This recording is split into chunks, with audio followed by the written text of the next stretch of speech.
In politics, I think we are learning more and more how important people are, right? That people are more important than the letter after your name. People are more important than, winning some kind of, short-term, political game. Like the needs of people need to be kind of first and foremost. People matter. And it's not just people in terms of voters that matter. The people that we send to Harrisburg, the people that we send to Washington, D.C., they matter.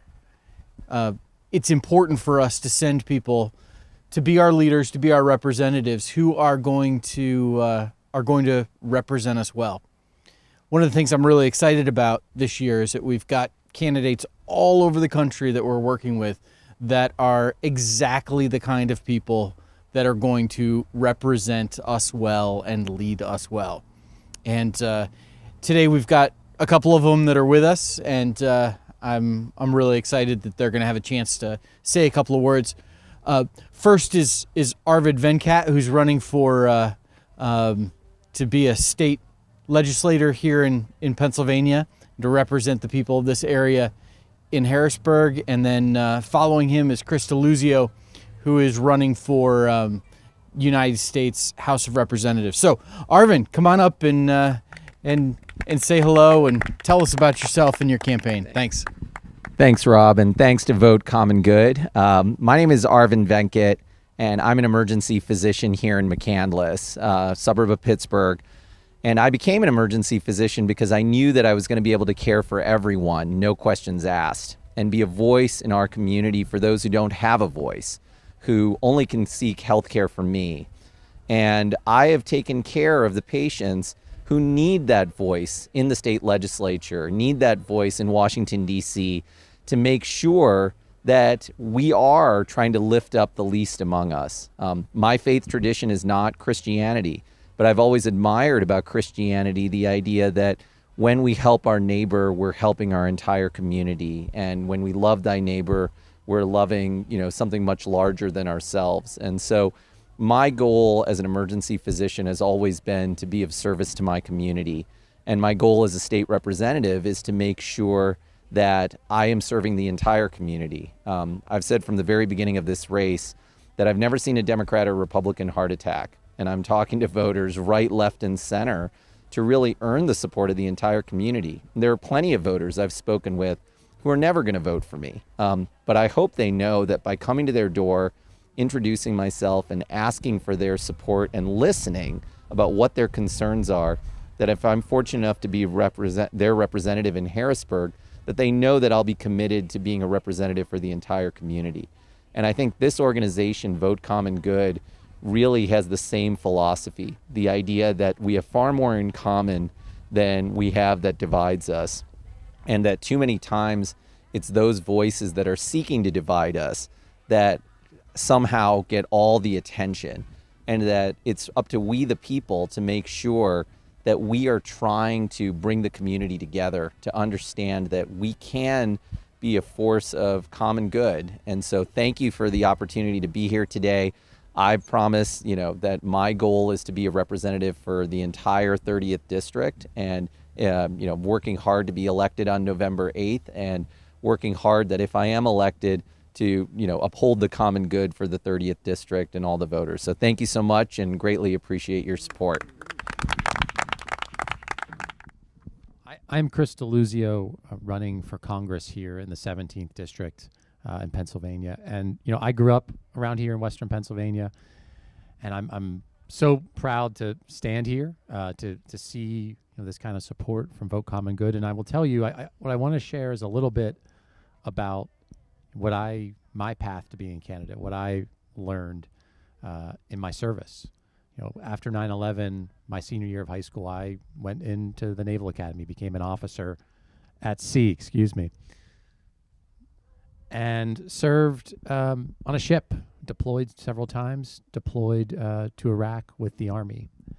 One of the things you see there, and I'll talk about my time at sea. I served as an officer of the deck, a job where you're in charge of driving the ship around, keeping everyone safe at night. Well, when you stand a long watch with people, sailors, Americans from every walk of life, every faith, every part of the country, you talk about a lot of things.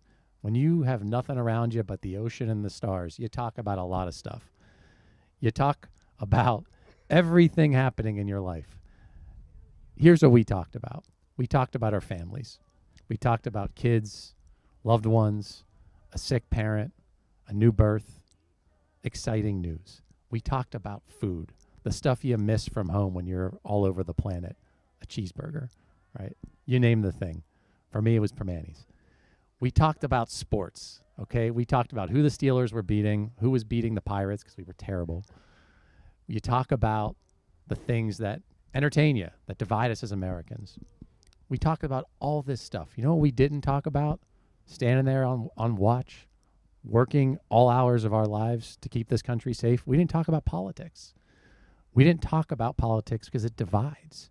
And what I think what we see in this country is too much of that division in our lives, in our families, in our communities, in our homes. We didn't talk about imposing someone's faith on anyone else. And look, I serve with people of all traditions. I'm an Italian Catholic kid from Western Pennsylvania. I serve with people from all over the world in the country. And no one thought that they should be imposing their religion through our government on others. No one thought that their vision of American was any more patriotic than the guy or gal serving next to them. To me, what defeats that kind of thinking is a simple truth, some truths, and here's a few of them. It's not patriotic to try to overthrow our government. It's not patriotic to try to impose your vision of faith on others. It's not patriotic to attack cops at the Capitol, to try to seize power and do all the things that I think we see a dangerous ideology doing in this country, and things that I'm fighting in Washington. I know Arvin's going to fight in Harrisburg when he serves. So for me, it comes back to, well, what are we about? And this group has a name that I believe in pretty deeply. I talk about on the trail all the time, fighting for our common good, our dignity, our jobs, our security, our freedom. That's what I believe. That's what most Americans know. That's what the guys and gals I serve with at sea, in Iraq, you name it, we fundamentally understood around humility of our patriotism and our service. So that's what I'm about. That's what I'm committed to doing in this race, if I don't blow away in the wind here. And end of the day, you know, my friends and I who served, we were worried about threats abroad. I think there are threats right here at home to our freedom, to our security, to our democracy. And it's what we have to be ready to do in Congress, in Harrisburg, to protect this country and what it means for people's freedom. So that's what I'm committed to. Thank you, Vote Common Good, for your support. Boy. Well, hey, thanks for being out here. Thanks for braving the potential weather, and glad it's staying clear for us. My name is Dan Dietrich, and I wrote a song a couple years ago critiquing my own faith tradition, the evangelical church in America. I grew up in it, and I was just so confused that in 2016, so many, quote, good Christian people threw their hats in for a guy like Donald Trump. After hearing all the horrible things he said about women, people with disabilities, good Christian people said, this is our guy, and we're going to stick with him no matter what, and they've continued to this day. And that's what I wrote this song about. It's called Hymn to the 81%.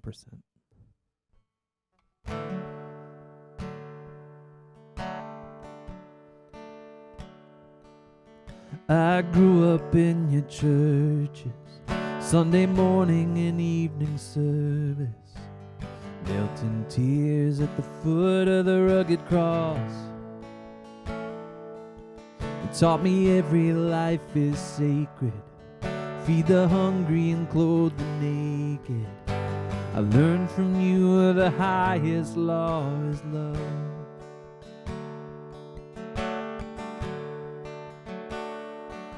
And I believed you when you said I should trust the words in red to guide my steps through a wicked world. I assumed you'd do the same, so imagine my dismay when I watched you lead the sheep straight to the wolves. You said to love the lost, well, I'm loving you now. You said to speak the truth, well, I'm calling you out. Why don't you live the words that you put in my mouth? May love overcome and justice roll down.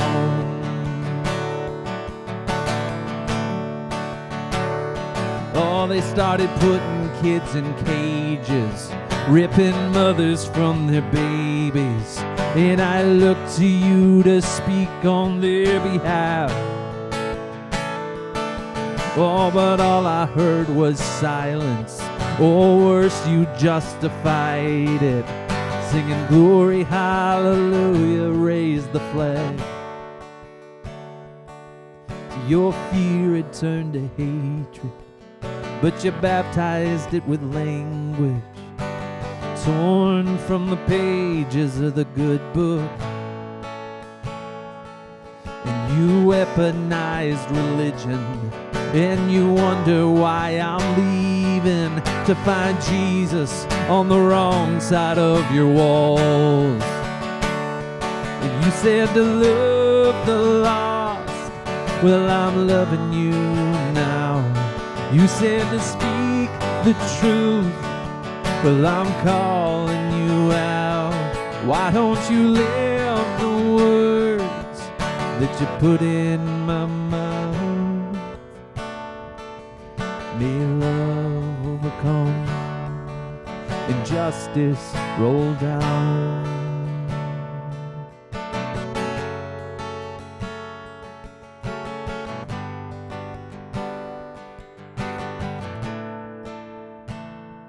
Come home, come home. You're better than this. Oh, you taught me better than this. Come home, come home. You're better than this. I used to think you were better than this. Come home, come home. Oh.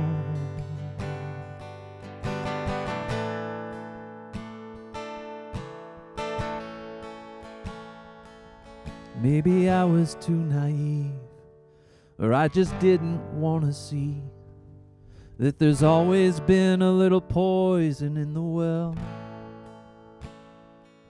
The churches sit on stolen land, a nation built by stolen hands, and we use the Bible to justify it all. Oh, from slavery and segregation to mass incarceration. This is who we are, but not who we have to be. And there's a lot of work to do to pull up the evil by the roots. But repentance has to come before there's peace. You said to love the lost. I'm trying to love you now. You said to speak the truth. That's why I'm calling you out. Why don't you live the words that you put in my mouth?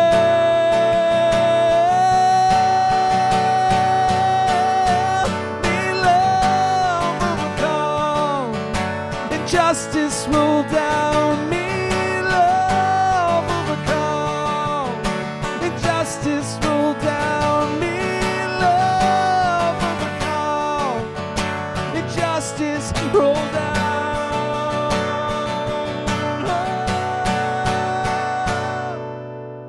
May love overcome and justice roll down.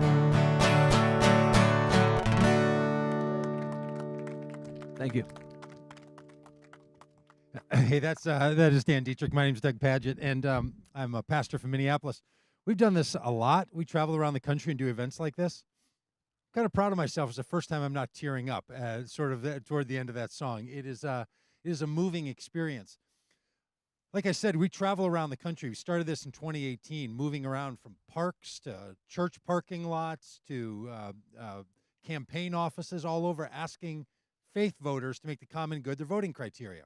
In some ways, it's been a little shocking. People have said, oh, evangelical pastors like myself asking faith voters to vote for Democrats, they don't hear that happening very much, right? So they get sort of wondery about it, like, wow, why is that happening? And there's times where I think that's not so shocking, right? To ask somebody to do what we have on that banner over there and make faith, hope, and love to drive you to make the common good your voting criteria. Not all that shocking. I'll tell you something that is shocking, something I never thought we'd have to do. And that is to make a banner and to put it on the side of a truck that is faith, hope, and love and not insurrections and Christian nationalism. I honestly, as bad as the Trump years were, and we did everything we could do to bring an end to that nightmare, did I ever think we were going to have people running for office supporting insurrectionists, supporting movements of Christian nationalism, saying out loud, we think that there should be a national government-led curriculum to teach people Christianity. I've been a Christian my entire adult life. It has never crossed my mind that we were going to have to take those people seriously, but we do. In this great state of Pennsylvania, there's a person running for governor who is an avowed Christian nationalist. It's shocking. A lot of people don't even pay attention to Christian nationalists because, frankly, the people who really have to worry about this are other Christians like myself, pastors who are saying to ourselves, this makes no sense at all. But it is a dangerous thing. And you might think, like I did 3 or 4 years ago, just leave the Christian nationalists alone. They're not going to be a problem. Until they carry signs, they carry weapons, and they show up on January 6, 2021 at the United States Capitol to take it over. And they get inside the Senate dais and pray a prayer thanking Jesus for letting them in so they could overthrow the government. That is dystopian level of crazyville that 3 years ago I never thought would have been possible. But that's the world we're living in now.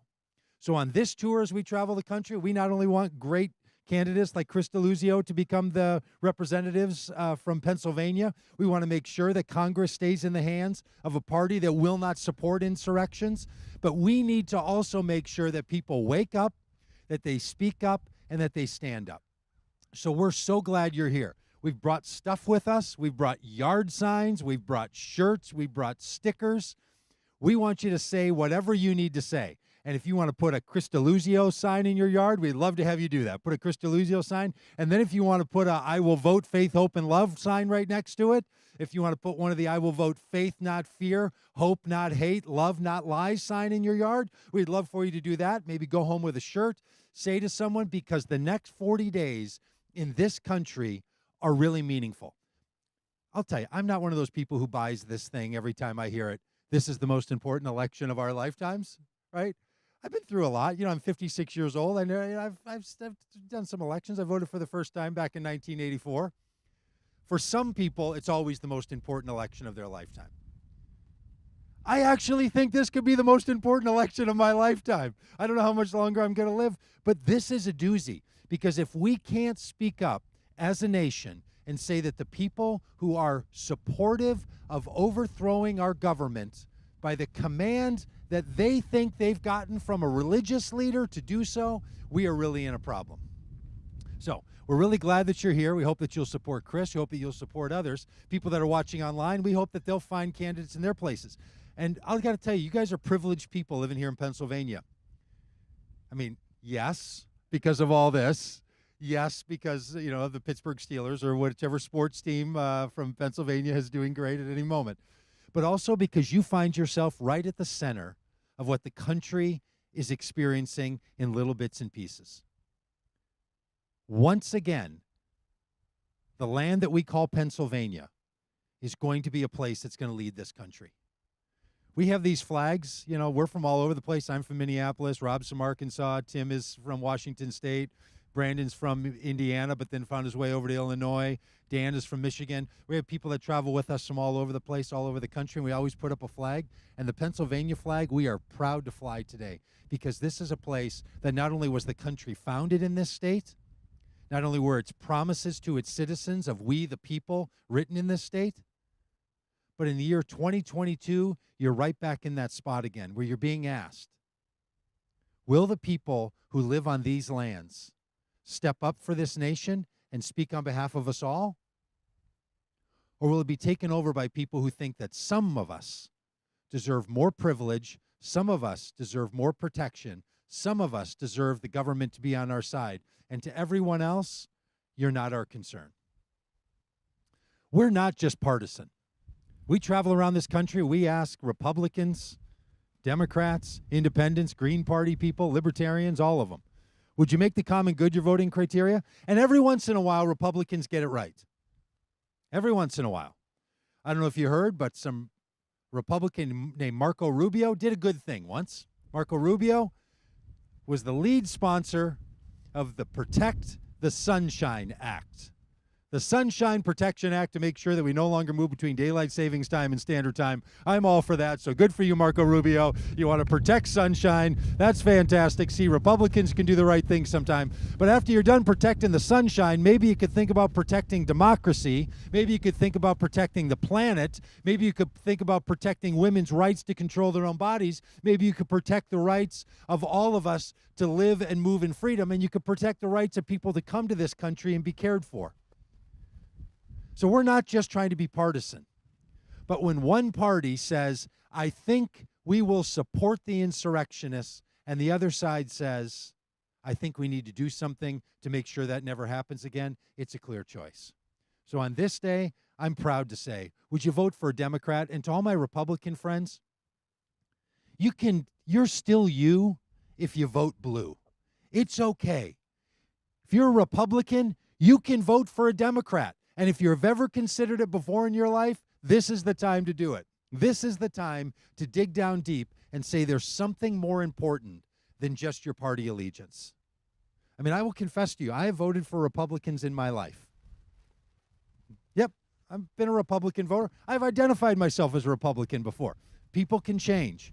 Or you can say I'm a Republican, but I'm going to vote for Chris DeLuzio, because Chris is going to win this election because people from every part of the political system are going to vote for him. And this is true all across the country. They're really great candidates. We like to call them common good candidates, candidates that care about the common good. So we're super glad that you're here. Thanks for being a part of this. If you're up for it, could we sing you another song? Well, I won't. I mean, I sort of could. I started playing guitar in January of this year. So Brandon's got a little ditty for us, though. And in the middle of that, Chris is going to go. So if you want to say hello to Chris before he's going to go, do that. You can say hello to him. And we'll have a little song, and then we'll call it a day. Thanks, Brandon. Well, Doug mentioned to you that I'm from Indiana. A friend of mine in Indiana decided to leave Indiana, move to Scranton, Pennsylvania to go to seminary. And while he was there, he wrote this song.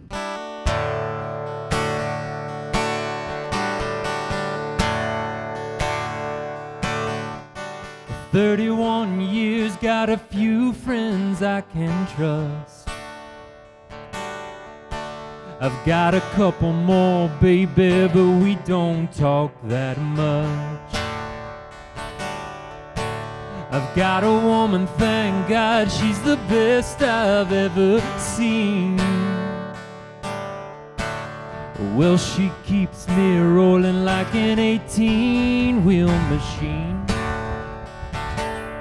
And I'm on a roll. And hey, America, see, I'm looking for a sign. Hey, America, just a little sign of life.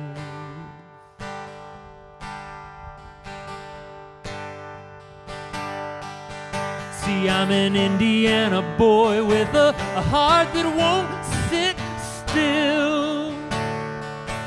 Yeah, my cup is running over, but I still ain't got my fill. Won't you pray for me, Mary, that I keep my spirit right?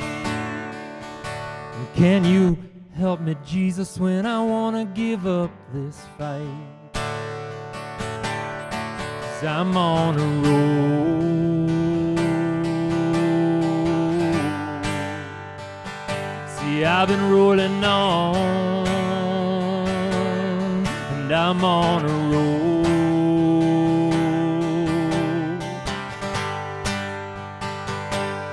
And hey, America, see, I'm looking for a sign. Hey, America, just a little sign of life. Hey, America,